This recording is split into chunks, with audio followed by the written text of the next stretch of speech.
Hi friends, ఈ మధ్య కాలంలో మనం చూస్తున్నాం చాలా మంది హార్ట్ అటాక్ తో చనిపోతున్నారు. అస్సలు ఏజ్ తో సంబంధం లేకుండా చిన్నవాళ్ళు కూడా సడన్ గా హార్ట్ అటాక్ కి గురవుతూ ఉన్నారు. దీనికి మెయిన్ రీజన్ హార్ట్ లో బ్లాక్స్ ఉండటం.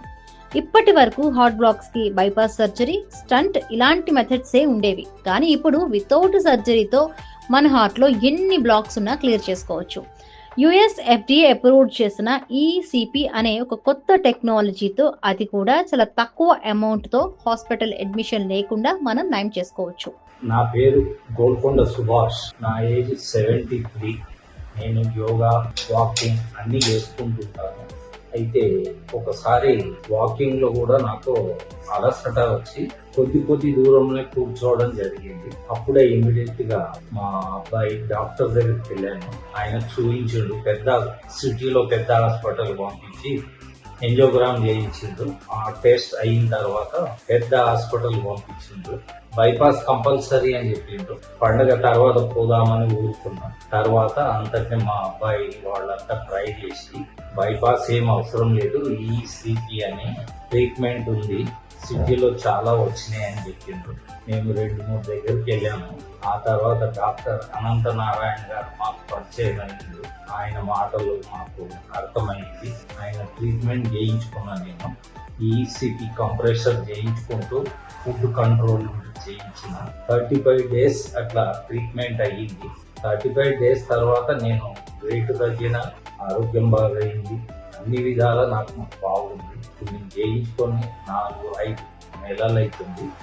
అప్పటి నుంచి ఇప్పటి వరకు హెల్తీగా ఉన్నా, ఏ ప్రాబ్లం లేదు. బైపాస్ అన్నా కానీ బైపాస్ చేయించుకోకుండా ఈ ట్రీట్మెంట్ తోటి నేనే ఎంజాయ్గా ఉన్నా. నమస్కారం అండి. నా పేరు సత్యనారాయణ కోరుమిల్లి.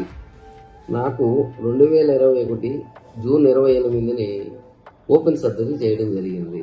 అదేవిధంగా మళ్ళీ 2 yearsకి మళ్ళీ అవి బ్లాక్ అయ్యి మళ్ళీ గత సంవత్సరం నవంబర్ 15ని రొటావేటర్ చేసి మళ్ళీ స్టంట్ వేయడం జరిగింది. మళ్ళీ ఇంకొకసారి చేయాలని అన్నారు. అప్పుడు డబ్బు ఖర్చు అవుతోంది, మనిషి కూడా నలుగుతున్నాం అనేటువంటి భావంతో ఈ ట్రీట్మెంట్ ఈ డాక్టర్ అనంత నారాయణ గారు జెడ్ ఐ కేర్ ట్రీట్మెంట్ తెలుసుకుని దీనికోసం వచ్చామండి.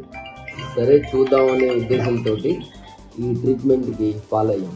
అలాగే నాకు గత 32 సంవత్సరాలుగా డయాబెటిక్ పేషెంట్ నేను. అయితే రాను నాకు షుగర్ ఏమి తినడం మానేసి ఏం తిన్నా షుగర్ పెరగడం మాత్రం తగ్గలేదు నాకు. ఇప్పుడు డాక్టర్ గారి దగ్గరికి వచ్చిన తర్వాత షుగర్ బాగా కంట్రోల్లోకి వచ్చింది. నేను గత 3 రోజుల నుంచి యాత్ర చేసి వచ్చి అన్ని రకాలు తినేసి ఈరోజు ఉదయం నేను టెస్ట్ చేసుకున్నాను. మార్నింగ్ 70 ఉంది, టిఫిన్ తిన్న తర్వాత 123 మాత్రమే ఉంది ఈరోజు. కాబట్టి డాక్టర్ గారు చెప్పే సూచనలన్నీ పాటించుకుంటూ చక్కగా ఈ ట్రీట్మెంట్, ఓపెన్ సర్జరీలు, స్టంట్లు వేసుకోకుండా ఇది చేసుకోవచ్చు. మీ ఫ్రెండ్స్ కానీ ఫ్యామిలీ మెంబర్స్ కానీ ఇలాంటి ప్రాబ్లమ్స్ బాధపడితే వాళ్ళకి ఇన్ఫర్మేషన్ షేర్ చేయండి.